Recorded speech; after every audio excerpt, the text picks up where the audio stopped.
ॐ अज्ञानतिमिरान्धस्य ज्ञानाञ्जनशलाकया चक्षुरुन्मीलितं येन तस्मै श्रीगुरुवे नमः। जय श्रीकृष्ण चैतन्य प्रभो नित्यानन्द श्री अद्वैत गदाधर श्रीवासादि गौरभक्तवृन्द श्रीचैतन्य मनोभीष्टं स्थापितं येन भूतले स्वयं रूप कदा मह्यं ददाति स्वपदान्तिकं। वन्देऽहं श्रीगुरो श्रीयुतपदकमलं श्रीगुरु वैष्णवांश्च श्रीरूपं साग्रजातं सहगण रघुनाथान्वितां तं सजीवं साद्वैतं सावधूतं परिजनसहितं कृष्ण चैतन्य देवं श्रीराधाकृष्णपादान् सहगण ललिता श्रीविशाखान्वितांश्च। हे कृष्णा करुणा सिंधो दीनबंधो जगतपते गोपेश गोपिका कांत राधा कांत नमोस्तुते। तप्त कांचन गौरांगी राधे वृंदावनेश्वरी वृषभानुसुते देवी प्रणमामि हरिप्रिये। वाञ्छाकल्पतरुभ्यश्च कृपा सिन्धुभ्यैव च पतितानां पावनेभ्यो वैष्णवेभ्यो नमो नमः। जय श्री कृष्ण चैतन्य प्रभो नित्यानंद श्री अद्वैत गदाधर श्रीवासादि गौर भक्तवृंद। हरे कृष्ण कृष्ण कृष्ण हरे हरे हरे राम राम राम हरे हरे। हरे कृष्णा कृष्ण कृष्ण हरे हरे हरे राम राम राम हरे हरे। हरे कृष्णा। सभी भक्तों को सादर प्रणाम। आज के सत्र से हम सभी श्रीमद् भगवत गीता को नियमित क्रमबद्ध तरीके से श्रवण और पठन करने का प्रयास करेंगे। भगवत गीता मानव जीवन जीने की आचार संहिता कही गई है। भगवत गीता श्री गीतोपनिषद कही गई है। भगवत गीता में कहे गए सिद्धांत निकट भूतकाल में, सबसे निकट भूतकाल में यदि हम स्मरण कर सकें तो 5400 वर्ष करीब पूर्व स्वयं पूर्ण पुरुषोत्तम भगवान श्री कृष्ण के द्वारा अर्जुन के माध्यम से कलयुग में प्रवेश कर रहे समस्त मानव संप्रदाय को समझने के लिए है। भगवत गीता शब्द में कहीं किसी धर्म विशेष की, कहीं किसी जाति विशेष की, कहीं किसी स्थान विशेष की प्रासंगिकता को शिक्षा समझने के आधार पर सीमित नहीं किया गया है। यह मानव मात्र के लिए है। भगवत गीता की जिस पुस्तक को हम सभी यहाँ अपने अध्ययन का, श्रवण का, पठन का, स्मरण का, आचार और प्रचार का आधार बनाएंगे वह कृष्ण कृपामूर्ति श्री श्रीमद एसी भक्ति वेदांत अभय चरणारविंद भक्ति वेदांत स्वामी शिल प्रभुपाद की शिक्षाओं के आधार पर भगवत गीता यथारूप पुस्तक है। तो मेरा अनुरोध है सभी से कि आप में से जिनके भी पास, जैसा आप चित्र में यहाँ देख सकते हैं, जिनके भी पास ये पुस्तक उपलब्ध है वह इन सत्रों को श्रवण करने के क्रम में उस पुस्तक को आधार लेकर चलेंगे। हम लोग प्रत्येक श्लोक और प्रत्येक अनुवाद के साथ भक्तिवेदांता स्वामी शिल प्रभुपाद के द्वारा प्रस्तुत तात्पर्य के आश्रय में इस पुस्तक को श्रवण करने का प्रयास करेंगे। बहुत ही संक्षिप्त विषय सूची अध्यायों के क्रम को देखने के लिए यहाँ पर श्रीमद् भगवद गीता यथारूप अध्याय संख्या 1 कुरुक्षेत्र के युद्ध स्थल में सैन्य निरीक्षण है। 46 श्लोक हैं इसमें। गीता का सार 72 श्लोक हैं। अध्याय संख्या 3 कर्म योग में 43 श्लोक हैं। अध्याय संख्या 4 दिव्य ज्ञान 42 श्लोक हैं। अध्याय संख्या 5 कर्म योग कृष्ण भावना भावित कर्म 29 श्लोक हैं। अध्याय संख्या 6 ध्यान योग में 47 श्लोक हैं। यदि देखें इस प्रथम पृष्ठ में ही तो कर्म योग के लिए भगवान दो भाग में शिक्षाएं प्रदान कर रहे हैं। आचार्यों ने अपने वरीयता क्रम में पहले कर्म योग समझने की यहाँ पर प्रेरणा दी है। तदुपरांत कर्म योग कृष्ण भावना भावित कर्म क्या है उसको हम सभी, तो पहले यदि हमें कर्म योग समझ में आ जाए तो कृष्ण भावना भावित कर्म समझना, जानना, व्यवहार करना, उसके लिए बीच में हमें अध्याय संख्या 4 दिव्य ज्ञान चाहिए। तो अध्याय संख्या 7 से 13 की विषय सूची यहाँ पर भगवत ज्ञान श्लोकों की संख्या 30 है। भगवत प्राप्ति श्लोकों की संख्या 28 है। परम गुह्य ज्ञान श्लोकों की संख्या 34 है। श्री भगवान का ऐश्वर्य अध्याय संख्या 10 में 42 श्लोक हैं। विराट रूप अध्याय संख्या 11 में 55 श्लोक हैं। अध्याय संख्या 12 भक्ति योग में 20 श्लोक हैं। प्रकृति पुरुष तथा चेतना अध्याय संख्या 13 में 35 श्लोक हैं। अंतिम 5 अध्याय 14, 15, 16, 17, 18 इनके नाम और श्लोकों की संख्या यहाँ दी गई है। प्रकृति के 3 गुण, श्लोकों की संख्या 27 है। अध्याय संख्या 15 पुरुषोत्तम योग बताया गया है, जिसमें श्लोकों की संख्या 20 है। अध्याय संख्या 16 दैवीय तथा आसुरी स्वभाव। यहाँ हम उन लक्षणों को, उन गुणों को, व्यवहार में आचरण करने वाले उन प्रवृत्तियों को देखेंगे जिनसे हम अंतर कर सकें कि हम भक्त श्रेणी में, साधक श्रेणी में है कि आसुरी स्वभाव में। अध्याय संख्या 16 जिसमें 24 श्लोक हैं। अध्याय संख्या 17 श्रद्धा के विभाग, इनमें श्लोकों की संख्या 28 है। और अंतिम अध्याय उपसंहार संन्यास की सिद्धि, अध्याय संख्या 18, इसमें 78 श्लोक बताए गए हैं। तो इन अध्यायों की सूची यहाँ पर प्रस्तुत करने का एकमात्र उद्देश्य ये है क्योंकि हम सभी भगवत गीता यथारूप को क्रमबद्ध तरीके से श्रवण करने का क्रम आरंभ कर रहे हैं। तो पुस्तक को इस प्रकार से हम श्रवण करें, इस प्रकार से पठन और मनन करें कि हम जिज्ञासा स्वरूप अपने समस्त प्रश्नों के उत्तर पा सके। तो हमें विषय सूची ज्ञात होना बहुत आवश्यक है।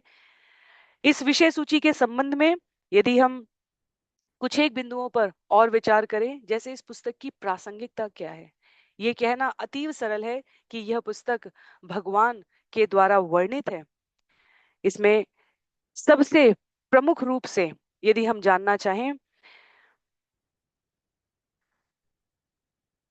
क्या अंतर हम ला सकते हैं भगवान के द्वारा वर्णित पुस्तक में और भगवान के श्री वचनों में और मनुष्य के द्वारा कहे गए वचनों में। भगवान के वचनों में कहीं कोई दोष नहीं है, कहीं कोई अशुद्धि नहीं है, कहीं कोई व्युतिक्रम नहीं है। और इसको समझने के लिए हम इस पुस्तक के महात्म के बारे में श्रवण करेंगे। कहते हैं यहाँ पर गीता महात्म की इस श्लोकों की श्रृंखला में, गीता शास्त्रम इदं पुण्यम यह पठेत प्रायतः पुमान विष्णु पदम अवाप्नोति भय शोकादि वर्जित। यदि कोई भगवत गीता के उपदेशों का पालन करे तो वह जीवन के दुखों तथा चिंताओं से मुक्त हो सकता है। वह इस जीवन में सारे भय से मुक्त हो जाएगा और उसका अगला जीवन आध्यात्मिक होगा। बहुत सारे बिंदु हैं हमारे लिए यहाँ पर समझने के लिए। इस एक श्लोक में महात्म भगवत गीता का केवल और केवल श्रवण करने का नहीं है, कहा गया है उपदेशों का पालन करना है। पालन क्यों करना है? क्योंकि जीवन के दुख तथा चिंताओं से हम सभी किसी न किसी प्रकार और माध्यम से अपने आप को मुक्त करना चाहते हैं। चाणक्य पंडित कहते हैं 3 प्रकार का भय इस जीवन में सभी को सदैव सताता है। और भय भय क्या है? भय हमारी भविष्य की आकांक्षाओं की पूर्ति न होने का विचार है। भय हमारे साथ कुछ प्रतिकूल घटित ना हो जाए, इसका है। और इन सभी भयों का वर्गीकरण करते हैं चाणक्य पंडित कह के, मृत्यु का भय हमें से कोई नहीं नकार सकता। इस नश्वर जगत का शाश्वत सत्य है मृत्यु का भय। दूसरा भय कहा गया है अपयश का भय। इस जगत के सुव्यवस्था, संचालन, सम्यक शासन के लिए जो सबसे प्रमुख भय दिखाया जाता है वह है सामाजिक भय या अपयश का भय।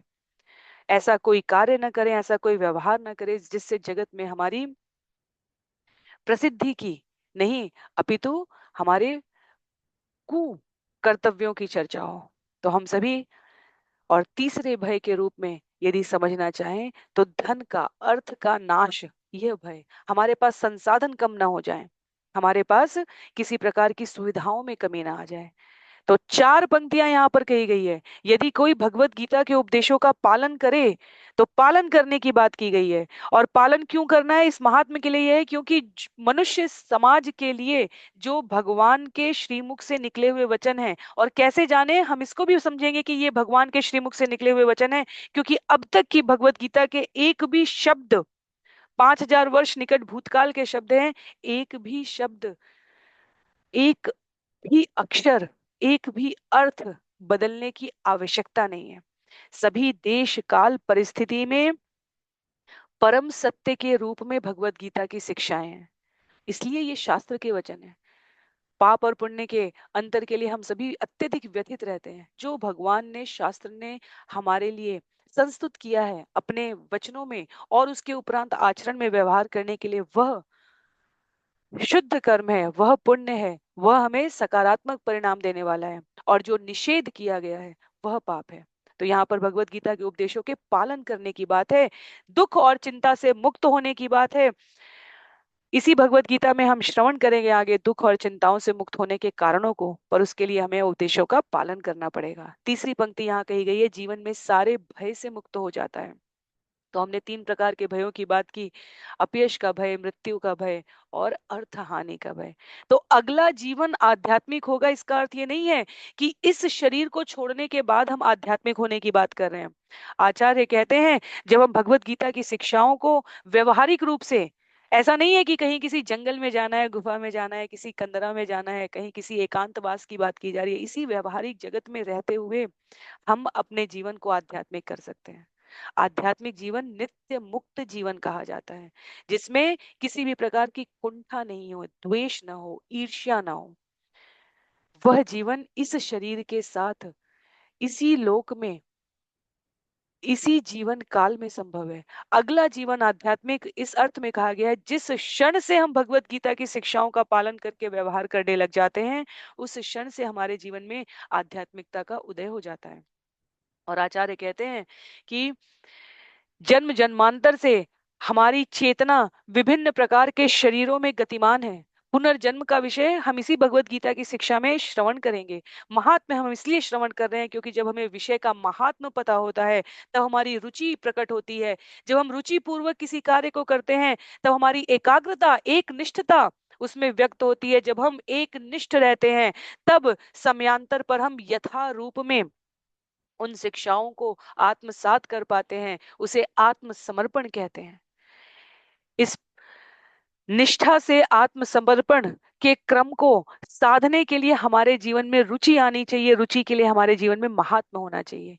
यदि हम किसी ऐसे व्यक्ति के बगल में बैठे हो जो जगत प्रसिद्ध हो, पर हमें नहीं पता है, हमें उसका महात्म नहीं पता है, तो हम उसकी महिमा से परिचित हुए बिना उसके बारे में अपनी रुचि जागृत नहीं कर सकते। इसी प्रकार किसी स्थान विशेष के बारे में, किसी वस्तु विशेष के बारे में हमारे जीवन में क्या होना आवश्यक है? रुचि। रुचि के लिए हमारे जीवन में जानना आवश्यक है। इसलिए हम यहाँ पर आज प्रथम सत्र के लिए भगवत गीता महात्म श्रवण कर रहे हैं। मलिने मोचनम पुंसाम जल स्नान दिने दिने सकृद गीतामृत स्नानम संसार मलनाशनम। मनुष्य जल में स्नान करके नित्य अपने को स्वच्छ कर सकता है, लेकिन यदि कोई भगवत गीता रूपी पवित्र गंगा जल में एक बार भी स्नान कर ले, तो वह भव सागर की मलिनता से सदा सदा के लिए मुक्त हो जाता है। हरे कृष्ण महामंत्र का संसार भर में प्रचार प्रसार करने के लिए पूर्ण पुरुषोत्तम भगवान श्री कृष्ण स्वयं चैतन्य महाप्रभु के रूप में आते हैं, और अपनी समस्त शिक्षाओं के सार में उन्होंने हृदय को स्वच्छ करने की बात की है। रामचरितमानस में हमारे तुलसीदास बाबा जी हृदय को स्वच्छ करने की बात करते हैं। रामायण में वाल्मीकि जी ने लिखना आरंभ किया जब उन्हें हृदय की स्वच्छता का अर्थ स्पष्ट हुआ। तो भगवत गीता रूपी पवित्र गंगा जल ये हमारी आत्म विश्लेषण की प्रक्रिया को जागृत कर देता है। बाह्य रूप से हम शरीर को स्वच्छ कर सकते हैं प्रतिदिन स्नान करके, अपने आप को शुद्ध वस्त्र परिधान धारण करके, पर हृदय की स्वच्छता इसलिए आवश्यक है क्योंकि यह शरीर, हमें भगवत गीता में पता चलेगा, केवल प्रकट रूप से दिखने वाले भौतिक तत्वों से नहीं बनी है। केवल अग्नि, जल, वायु, आकाश, पृथ्वी, क्षिति, जल, पावक, गगन, समीरा, पंच रचित यह अधम शरीरा नहीं है, अपितु इसमें सूक्ष्म तत्व भी हैं। वह मन, बुद्धि, अहंकार और चेतना बताए गए हैं। भगवत गीता के नियमित क्रम में अध्ययन करते समय जिन श्लोक अध्यायों की सूची हमने देखी है, उनके श्लोकों में वर्णित रहेगा कि हम जान सकेंगे अपने स्वभाव को। वर्तमान में जगत की शारीरिक समस्या से ग्रसित होकर पीड़ित होने वाले मनुष्यों की संख्या और मानसिक रूप से पीड़ित होने वाले मनुष्यों की संख्या लगभग बराबरी पर आ चुकी है। मेडिकल साइंस, चिकित्सा जगत हैरान है, परेशान है कि कौन सी दवाई मनुष्य को मानसिक रूप से स्वच्छ होने के लिए दी जाए। और मानसिक रूप से स्वच्छ होने की दवाई सनातन में ये औषधि सदा सर्वदा से उपलब्ध है। मनुष्य विशेष रूप से पशुओं से इस अर्थ में भिन्न है क्योंकि उसके पास विश्लेषणात्मक बुद्धि है, विचार करने की क्षमता है, जिसे हम एनालिटिकल पावर कहते हैं। उसमें हम समझ सकते हैं कि ये मनुष्य जीवन हमें केवल खाने सोने इंद्रियों को सुख पहुंचाने और भय से रक्षा करने के लिए नहीं मिला है। हम अपने अस्तित्व के प्रति जागरूक रहना चाहते हैं, हम जहां जिस स्थिति में है उससे बेहतर जाना चाहते हैं। पर उसके लिए जो मूलभूत अर्हता योग्यता आवश्यकता है, उसके लिए बताया गया है कि हमारे जीवन में वह स्वच्छता, हृदय की, विचारों की, कार्यों की लाने के लिए भगवत गीता सहायता करती है। भगवत गीता वह माध्यम प्रदान करती है। अगले श्लोक में प्रामाणिकता को स्थापित करते हुए भगवत गीता के महात्म्य में कहा गया, गीता सुगीता कर्तव्या किमन्य शास्त्र विस्तरे या स्वयं पद्मनाभस्य मुख पद्माव्यधिनी श्रिता। चूंकि भगवत गीता भगवान के मुख से निकली है, अतएव किसी को अन्य वैदिक साहित्य पढ़ने की आवश्यकता नहीं रहती। उसे केवल भगवत गीता का ही ध्यान पूर्वक तथा मनोयोग से श्रवण तथा पठन करना चाहिए। वर्तमान युग में लोग सांसारिक कार्यों में इतने व्यस्त हैं कि उनके लिए समस्त वैदिक साहित्य का अध्ययन कर पाना संभव नहीं रह गया, परंतु इसकी आवश्यकता भी नहीं है। केवल एक पुस्तक भगवत गीता ही पर्याप्त है, क्योंकि यह समस्त वैदिक ग्रंथों का सार है और इसका प्रवचन स्वयं श्री भगवान ने किया है। तो कौन सा साहित्य, कौन सा शास्त्र हमें कलयुग में व्यवहारिक रूप से सहायक हो सकता है? उसके लिए शास्त्रों में वर्णन है कि स्वयं भगवत गीता प्रकट की है भगवान ने। हजारों हजार श्लोक सुनने का समय कलयुग में जीवों के पास नहीं है, क्योंकि आयु कम है।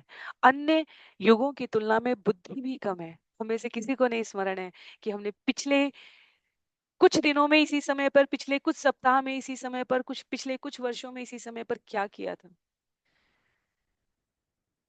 स्मरण शक्ति हमारी क्षीण हो चुकी है कलयुग में, पर इसके लिए व्यथित होने की आवश्यकता नहीं है। इसलिए श्लोकों की संख्या हजारों लाखों में नहीं है। महाभारत की तरह, पद्म पुराण की तरह, अनेकानेक अन्य ग्रंथों की तरह गीता के श्लोकों की संख्या इतने सरल तरीके से कुछ 100 में रखी गई है। उसमें भी कुछ प्रमुख श्लोक बताए गए हैं, और जो शिक्षाएं प्रस्तुत की गई हैं वह सम्यक रूप से पालन करने के लिए है, जिससे हमें किसी भी प्रकार की दुविधा न रहे जीवन में, और जीवन अपने सुव्यवस्थित क्रम में साधते हुए हम अपने गंतव्य को, अपने लक्ष्य को प्राप्त कर सके। तो कुछ एक श्लोक देखेंगे महात्मा के लिए। सर्वोपनिषदो गावो दुग्धा गोपाल नंदन पार्थो वत्स सुधीर भोक्ता दुग्ध गीतामृतम महत्।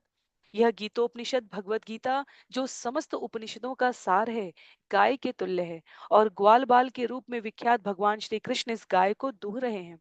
अर्जुन बछड़े के समान है, और सारे विद्वान तथा शुद्ध भक्त भगवत गीता के अमृत में दूध का पान करने वाले हैं।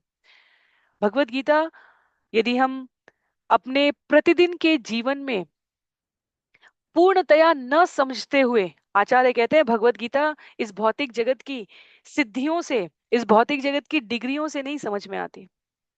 ये भी बहुत महत्व का विषय है समझने के लिए। बड़े बड़े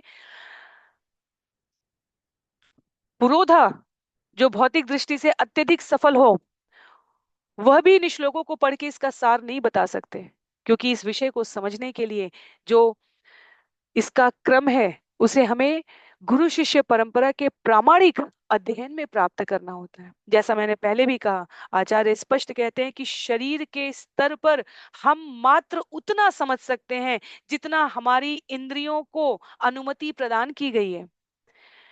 विभिन्न योनियों के प्राणियों के जीवन काल में उनके द्वारा उनकी इंद्रियों का प्रयोग करने का यदि हम तुलनात्मक अध्ययन मनुष्य की इंद्रियों के साथ करें, तो हम अपनी सीमित अवस्था को समझ सकते हैं। हम में से कोई इस बात को चुनौती नहीं दे सकता कि मुझे सब कुछ क्यों नहीं समझ में आ सकता।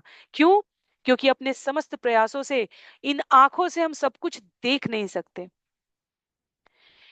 इन नाक से जो हमें ये कर्मेंद्रिय ज्ञानेंद्रिय दी गई है, इनके उदाहरणों से यदि हम समझें, तो हम सभी स्तर का, घ्राणेंद्रिय हमारी समर्थ नहीं है सभी स्तर के सूंघने योग्य वस्तुओं को सूंघ पाने में, सुनने योग्य वस्तुओं को सुन पाने में। हमारे शरीर के भीतर विभिन्न प्रकार के अंग उपांग जिन कार्यों में लगे हुए हैं, यदि हम उनकी ध्वनि प्रतिदिन सुन सकें, कैसे हमारी किडनी, लीवर, हृदय, फेफड़ा काम कर रहा है, तो हमारा जीवन अशांत हो जाएगा। यदि हम वो सब कुछ देख सकें जो विभिन्न योनियों के पशु पक्षी जीव जंतु देख पा रहे हैं, तो हम अत्यधिक व्यथित हो जाएंगे।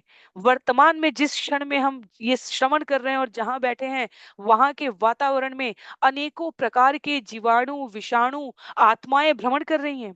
यदि हमारी सीमित इंद्रिय सुनिश्चित ना की जाए, तो हम इस जगत में सम्यक प्रकार से रह नहीं सकते।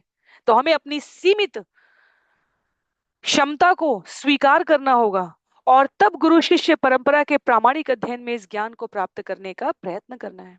तो भगवत गीता का महात्म हमें इस जगत के सभी प्रकार के द्वंद्वों से मुक्त कर सकता है, हमारे अस्तित्व का हमें आभास कराने के साथ साथ इस जीवन के औचित्य का आधार प्रदान कर सकता है।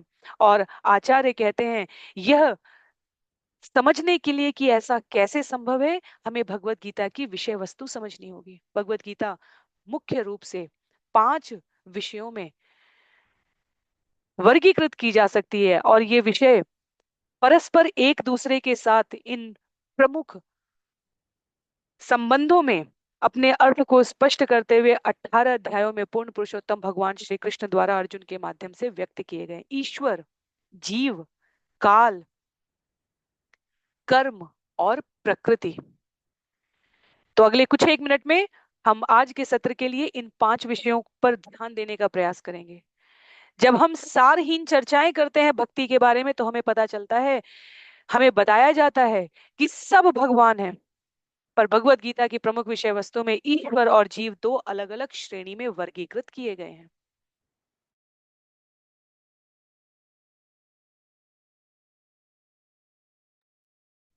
ईश्वर पूर्ण पुरुषोत्तम भगवान श्री कृष्ण है। वेदों में, शास्त्रों में उनकी स्थिति को वर्णित किया गया है। पूर्ण पुरुषोत्तम भगवान श्री कृष्ण हमारे जीवन के आधार हैं, इस जीवन को आधार देने वाली सृष्टि के आधार हैं। जीव अपनी विभिन्न क्रमिक अवस्थाओं से अधिकतम जीव ही बना रह सकता है, या तो इस भौतिक जगत का या आध्यात्मिक जगत का। तो पूर्ण पुरुषोत्तम भगवान श्री कृष्ण ईश्वर के रूप में, भगवान के रूप में, परमात्मा के रूप में अपने विभिन्न स्वरूपों के विस्तार में कैसे विभिन्न जीवों के साथ भाव विनिमय करते हैं, अपनी क्रियाओं का वहन करते हैं, यह सब कुछ हम यहाँ जानेंगे। पर अपने संशय को दूर करने के लिए पहला विषय जो हमें समझना है वो ये कि हम सभी जीव कहे जा सकते हैं, हम सब में भगवान हैं, पर हम सब भगवान नहीं हैं। हम में भगवान है, पर हम भगवान नहीं है। भगवान एक है। तो सबसे पहले समझने के क्रम में हमें अपनी वास्तविक स्थिति का आभास होना चाहिए। अर्जुन ने स्वयं को भगवान के कृपा पात्र सेवक के रूप में, मित्र के रूप में, सखा के रूप में प्रस्तुत किया है। तीसरा विषय काल है। इस भौतिक जगत में काल की अवस्था, विभिन्न अवस्थाएं हैं। हमारा जीवन काल की विभिन्न गतियों के अनुसार संचालित हो रहा है। प्रतिक्षण हमारे शरीर में परिवर्तन हो रहा है। हम में से कोई भी अपने पूर्ववर्ती शरीर को पुनः प्राप्त नहीं कर सकता। हमारे पास अपनी बचपन की स्मृति में, फोटोग्राफ्स में जो बाल्यकाल का शरीर है, अपने किसी भी प्रयास से हम उसे प्राप्त नहीं कर सकते। कहने के लिए हम वो स्वयं है, पर हम वापस वहां नहीं जा सकते। हमारा शरीर जिस आगे अग्रसरित स्थिति को प्राप्त करने के लिए बढ़ रहा है, उसको हम रोक नहीं सकते। इस जगत का कोई संसाधन नहीं रोक सकता, क्योंकि यह नियमित क्रिया है। और इस जगत में रहते हुए, इस काल से प्रभावित होते हुए, निश्चित समय अवधि में अपना जीवन यापन करते हुए, वो जो कुछ भी हम करते हैं वो कर्म है। भगवत गीता में कर्म के प्रकार बताए जाएंगे। जीव काल से परे कैसे जा सकता है, जीव इस जगत से परे कैसे जा सकता है, जीव कर्म करते हुए, इस जगत में रहते हुए कितना अपने आप को सुखी कर सकता है, कितना संयमित कर सकता है, तथापि इस जगत के समस्त संसाधनों का उपभोग करते हुए प्रसन्न रह सकता है, वह हम कर्म के विभाग में जानेंगे। और प्रकृति वो तंतु है, वो माध्यम है, जिसके द्वारा भगवान जीव को काल में रहते हुए कर्म करने के लिए स्थान, स्थिति और संसाधन प्रदान करते हैं। तो प्रकृति वो माध्यम है, जिसे हम नेचर कहते हैं अंग्रेजी में। ईश्वर, जीव, प्रकृति, काल और कर्म। तो आज के सत्र में हमने क्या जाना, भगवत गीता क्या है, कौन सी विषय वस्तु इसमें वर्णित की गई है, किस समय काल स्थिति परिस्थिति में हमें इसका श्रवण मनन आचरण करना चाहिए, इसका महात्म क्या है, ताकि हमारे जीवन में इसके लिए रुचि आ सके, इसमें किन विषयों का उल्लेख किया गया है। आरंभ करेंगे हम सभी अगले सत्र में। अर्जुन को भगवत गीता सुनने की आवश्यकता क्यों हुई, भगवान ने कुरुक्षेत्र में भगवत गीता क्यों वर्णित की, क्या भगवान ने प्रथमतया भगवत गीता कुरुक्षेत्र में अर्जुन को सुनाई या इसके पूर्ववर्ती क्रम में भी किन्हीं मनीषियों महात्माओं आचार्यों ने इस ज्ञान को प्राप्त किया है। और उसके उपरांत हम सभी पूर्ण पुरुषोत्तम भगवान श्री कृष्ण जो इस भगवत गीता में अनेकों बार अनेकों श्लोकों में अपने आप को भगवान घोषित करते हैं। भक्ति वेदांता स्वामी श्रील प्रभुपाद भगवत गीता यथारूप पुस्तक में कहीं पर भी नहीं कहते हैं कृष्ण उवाच, वो कहते हैं श्री भगवान उवाच। तो पूर्ण पुरुषोत्तम भगवान श्री कृष्ण जो भगवान है, उनका यह स्वरूप जानने का हमारे लिए क्या महात्म है। तो इन विषयों के साथ अगले सत्र में श्रवण करेंगे। आज के लिए यहीं पर इस विषय को विराम देंगे। मेरा अनुरोध पुनः रहेगा, हमें से जिनके भी पास ये पुस्तक नहीं है कृपया प्राप्त कर लें। इस स- सत्र में और आगे के सत्रों में प्रयोग की जाने वाली पठन सामग्री आप सभी से शेयर की जाएगी जहां पे आप सभी जुड़े हुए हैं। पर आज के लिए यहीं पर विराम देंगे। श्रीमद् भगवत गीता की जय, श्रील प्रभुपाद की जय, श्रील गुरुदेव की जय, अनंत कोटि वैष्णव वृंद की जय, नामाचार्य श्रील हरिदास ठाकुर की जय। हरे कृष्ण।